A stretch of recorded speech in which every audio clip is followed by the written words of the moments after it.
ایک وقت تھا جب ایران نے یہودیوں کو آزادی دی تھی، اور آج وہی ایران اسرائیل کا سب سے بڑا مخالف ہے۔ آخر ان 2500 سالوں میں ایسا کیا بدلا؟ 2500 سال پہلے دنیا کی ایک عظیم سلطنت تھی، پرشین ایمپائر۔ اس سلطنت کے فرمانروا تھے سائرس دی گریٹ۔ سن 539 قبل مسیح میں انہوں نے بابل کو فتح کیا۔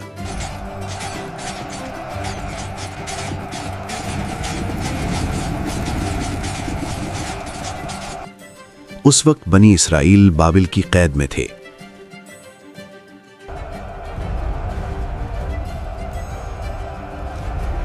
فتح کے بعد سائرس نے ایک تاریخی فیصلہ کیا۔ انہوں نے یہودیوں کو آزادی دی اور انہیں یروشلم واپس جا کر اپنا مقدس مقام دوبارہ تعمیر کرنے کی اجازت دی۔ کئی تاریخی روایات میں سائرس کو نجات دہندہ کہا گیا۔ سوچئے، آج کا ایران جس خطے میں ہے، اسی سرزمین کے ایک بادشاہ کو کبھی یہودیوں کا محسن سمجھا جاتا تھا۔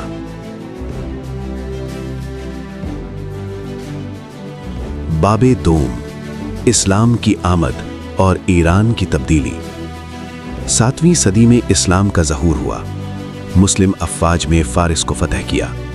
وقت کے ساتھ ایران نے اسلام قبول کیا اور پھر رفتہ رفتہ ایک شیعہ اکثریتی ریاست بن گیا۔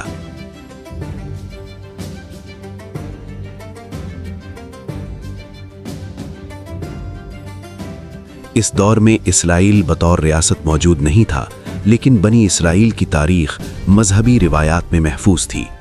یہاں سے خطے کی فکری اور مذہبی شناخت بدلنے لگی۔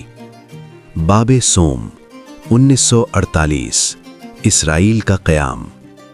پھر آیا سن 1948، مشرق وسطی کا نقشہ بدل گیا۔ اسرائیل ریاست قائم ہوئی۔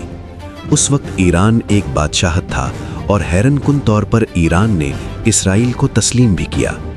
دونوں ممالک کے درمیان تجارتی تعلقات تھے، تیل کی فراہمی بھی جاری تھی، سفارتی روابط بھی موجود تھے، یعنی اس دور میں دشمنی نہیں بلکہ تعلقات قائم تھے۔ باب چہارم، 1979، ایک انقلاب، ایک نیا موڑ۔ پھر آیا وہ سال جس نے سب کچھ بدل دیا، ایرانین ریولوشن۔ ایران میں شاہ کی حکومت ختم ہو گئی، اقتدار سنبھالا روح اللہ خمینی نے۔ ایران ایک اسلامی جمہوریہ بن گیا۔ نئی حکومت نے اسرائیل کو ناجائز ریاست قرار دیا، سفارتی تعلقات ختم کر دیے گئے، اسرائیلی سفارت خانہ بند کر دیا گیا۔ یہاں سے ایران اور اسرائیل کے تعلقات میں مکمل تبدیلی آ گئی۔ باب پنجم، براہ راست جنگ نہیں مگر خفیہ محاذ آرائی۔ ایران اور اسرائیل کے درمیان کبھی مکمل کھلی جنگ نہیں ہوئی، لیکن لبنان میں اثر و رسوخ، شام میں موجودگی، غزہ میں کشیدگی، یہ سب ایک پراکسی وار کی شکل اختیار کر چکے ہیں۔ اسرائیل ایران کے جوہری پروگرام پر تشویش ظاہر کرتا ہے، ایران اسے اپنی دفاعی حکمت عملی قرار دیتا ہے۔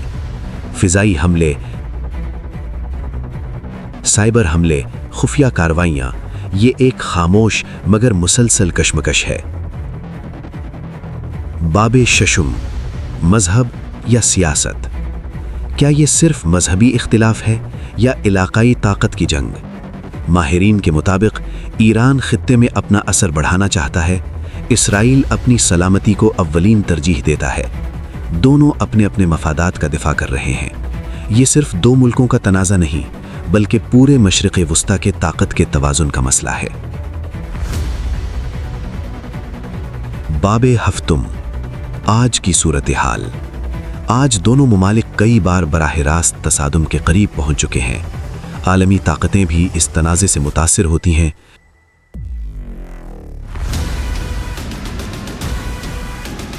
تیل کی قیمتیں، عالمی معیشت، علاقائی استحکام، سب کچھ اس کشیدگی سے جڑا ہوا ہے۔